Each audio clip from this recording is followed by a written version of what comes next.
오늘 읽은 본문 말씀을 가지고 오직 그리스도만 이라는 제목으로 말씀을 증거하겠습니다.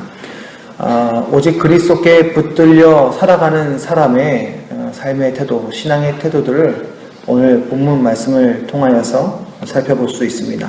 바울은 우리가 잘 알듯이 그 삶을 그리스도께 드린 사람이었습니다. 우리 모두가 신앙적인 완성, 또 신앙적인 성숙을 이야기할 때 바울처럼 우리가 살아가야 할 것이다 라고 많이 또 배우고 또 고백합니다.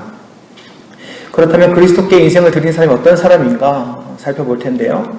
우선 자기 상황에 대한 해석이 달라지는 것입니다. 12절에서 14절까지 보니까요, 바울은 메인바되었습니다. 다시 말하면 감옥에 갇힌 것이죠. 복음 때문에 감옥에 갇힌 것입니다. 아니, 내가 주를 위해 살았으면, 주를 위해 헌신했으면 하나님께서 내게 복을 주셔야지. 아니, 어찌 이렇게 갇힐 수 있는가? 아니요, 하나님, 내가 예수님 잘 믿었으면 더 하나님께서 내 삶 가운데 은혜 주셔야지, 더 잘 되게 해주셔야 되잖아요. 이런 마음이 우리 가운데 있을 수 있습니다. 그러나 바울은 그가 갇힌 바 되었는데 그렇게 말하기는커녕 오직 그리스도뿐인 인생의 태도를 보여줍니다. 12절에 보니까 형제들아, 내가 당한 일이 도리어 복음 전파의 진전이 된 줄을 너희가 알기를 원하노라. 내가 갇혔어요. 갇혀서 물리적으로도 더 복음을 전하기 힘든 상황이 되었습니다. 최악의 상황이죠. 그래요, 은혜 받아서 복음에 붙들린 인생이 됐어요. 그래요, 하나님, 제가 하나님 증거하는 삶이 되겠어요 했는데 그것마저 이제 못하는 삶이 된 것입니다. 그런데 오히려 바울은 이 상황을 해석할 때 오히려 복음을 위하여 더 좋게 되었다. 내 스스로의 삶이 망가진 거는 뭐 안중에도 없고요. 복음만 생각했을 때도 제약이 있는 상황임에도 불구하고 복음을 위하여 더 좋은 상황이 되었다라는 것입니다. 복음에 붙들림 받은 사람, 오직 그리스도만 중심인 사람의 삶은 어떤 삶이냐면 내가 어떠한가는 중요하지 않습니다. 내가 어떠한가가 인생의 기준이 아닌 것입니다. 바로 복음이 어떠한가, 우리 주님이 어떠하신가, 이것이 바로 오직 그 생각, 그 삶의 중심이 되는 것입니다. 아니, 어떻게 되었길래 이 갇힌 바 된 것이 이 복음에 유리한 것이 되었는가? 15절에서 18절까지 보니까요, 어떤 사람은요, 바울이 갇히니까 아이고, 내가 바울 선생님 대신에 복음을 전해야겠다, 오히려 내가 나서야겠다, 안 나서던 사람들이 나서기 시작했습니다.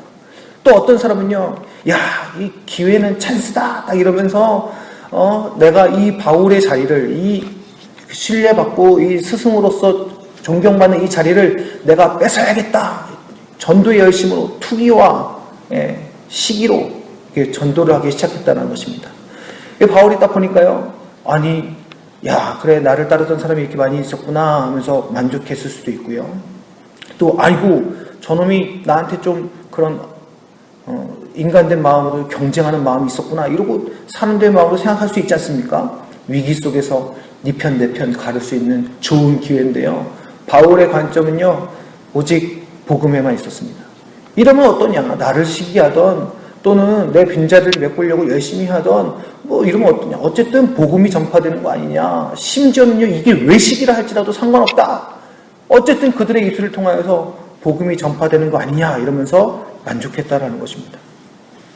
저희 어머니가 이렇게 전도를 하고 딱 전도 축제 때 막 전도를 하고 있는데요, 어떤 사람을 데리고 와서 뭐 이름을 딱 쓰고 있는데 갑자기 어떤 다른 집사님인지 권사님인지 잘 기억은 안 납니다. 막 오더니, 아니, 내가 전에 가서 이 사람에게 복음을 전했었다고, 권사님 혼자서 전도한 게 아니라 내가 복음을 전했었기 때문에 이 사람이 오게 된 거다 막 이러면서 막 난리를 치더라는 거예요. 내 이름도 적어야 된다, 내 이름도 적어야 된다 그래가지고 뭐 고민할 게 뭐 있습니까? 저희 어머니가 데리고 왔지만, 아유, 권사님 그러세요 이러면서 어머니 이름 쏙 빼고 그 권사님 이름 써드렸다는 것입니다. 그런 얘기를 하면서 저한테 한번 얘기했던 것이 기억이 납니다. 누가 전도한 것이 중요하냐? 그 사람이 온 것이 중요하지. 또 그분이 이름 쓰는 것이 그렇게 그분에게 중요했다면 또 그분에게 양보하는 것이 중요하죠. 그래서 더욱더 그 사람이 열심을 내어 전도할 수 있다면 그것으로 기쁜 일 아니냐 이야기를 하시더라고요. 그때 제가 저희 어머니 모습에서 바울을 보았습니다. 은혜 많이 받았죠. 도전이 되었습니다. 무엇이 우리가 참된 그리스도인의 삶인가? 우리가 오직 그리스도만 위한 삶을 살겠습니다. 우리의 삶이 그리스도를 위한 것입니다라고 고백하면서 과연 어떻게 그리스도께 우리 인생을 드리며 살아가고 있는가 돌아보아야 할 것입니다. 무엇을 하든지 그리스도만 증거하는 삶인 것인가? 우리가 직장에 가든지 우리가 우리의 가정을 돌보면서 자녀를 양육하면서 또 우리의 비전을 꿈꾸면서 학교에 가고 또 학원에 다니면서 그런 소원하는 가운데 그런 인생을 살아가는 가운데 우리가 무엇을 위한 인생을 살아가고 있는가를 늘 돌아보아야 할 것입니다. 이것이 바로 그리스도만 위한 것인가? 이것이 바로 복음을 위한 인생인가?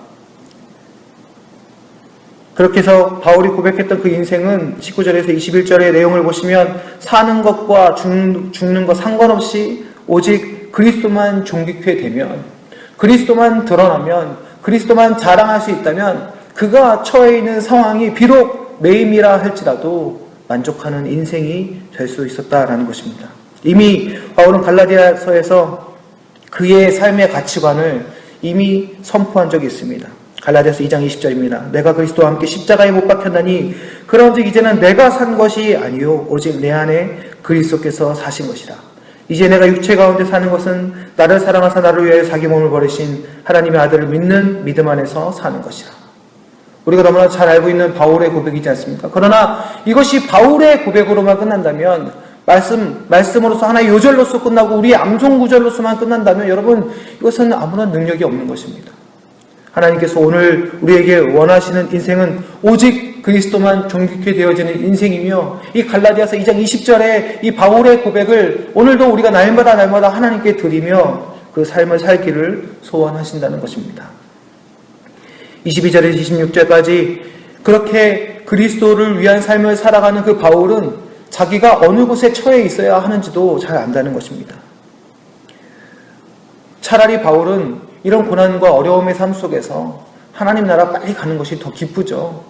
영원한 천국, 영원한 생명이 약속되어져 있고 영원한 안식이 허락되어져 있는 그곳에 빨리 가는 것이 더 나을 수 있습니다. 그러나 그럼에도 불구하고 바울은 내가 지금 매인바되고 갇힌바되고 가장 나약한 모습으로 이곳에 있으나 그럼에도 불구하고 내가 지금 너희와 함께 있는 것이, 이 땅에 함께 있는 것이 더 낫다라고 이야기를 하고 있는 것입니다.